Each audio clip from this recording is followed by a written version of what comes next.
Oi, eu sou a Isabel, do segundo ano B, e eu vou explicar um pouco sobre o que eu entendi do texto de esclarecimento do Kant.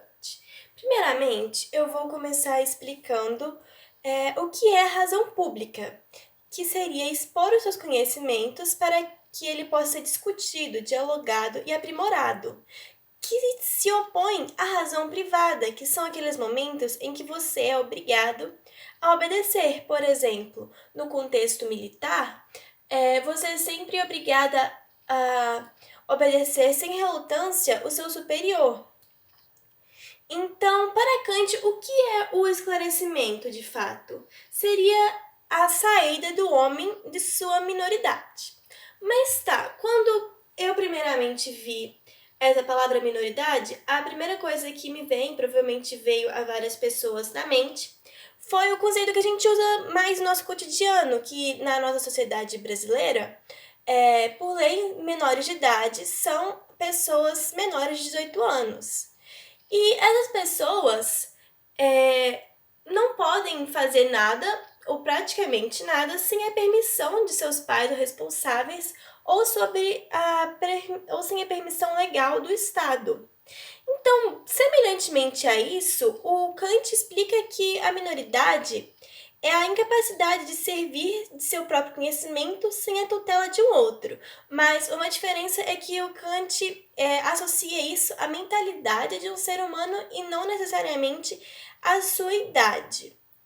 Então, ok, essa tutela, nós lembramos de um tutor. Uma coisa que eu pensei enquanto eu estava lendo o texto foi que na veterinária os donos de um animal são os seus tutores.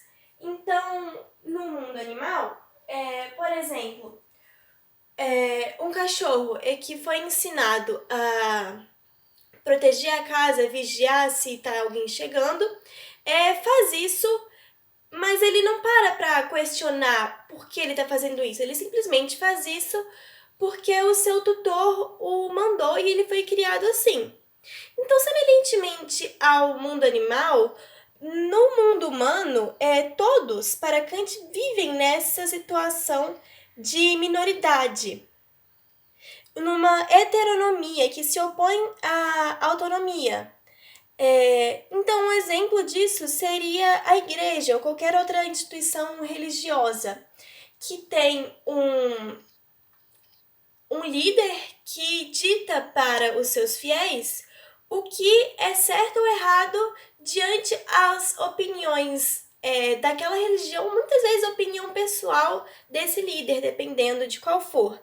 Então, em religiões islâmicas, foi ditado que a mulher só pode andar em ruas e só pode ser vista por outros homens, exceto seu marido e seus familiares, com véu.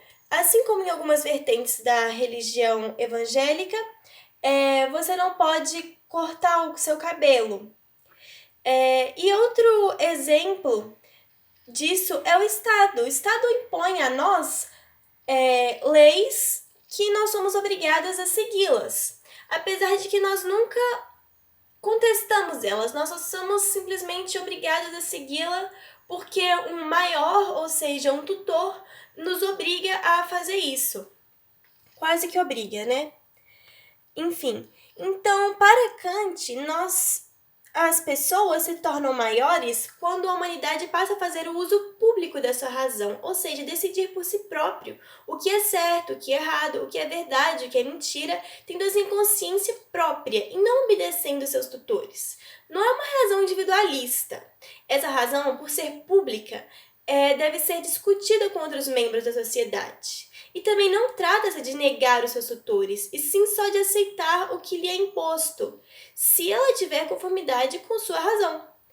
Então, por exemplo, né, recitando os exemplos que eu falei anteriormente, as leis. Você pode seguir as leis, mas por que você não questiona a pertinência dessas leis? Você pode pertencer a uma religião, mas por que você não questiona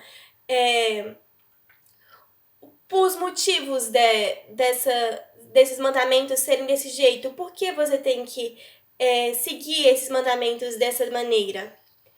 Então, tudo que vem a nós deve passar pelo tribunal da razão. Devemos criticar antes de aceitar qualquer coisa.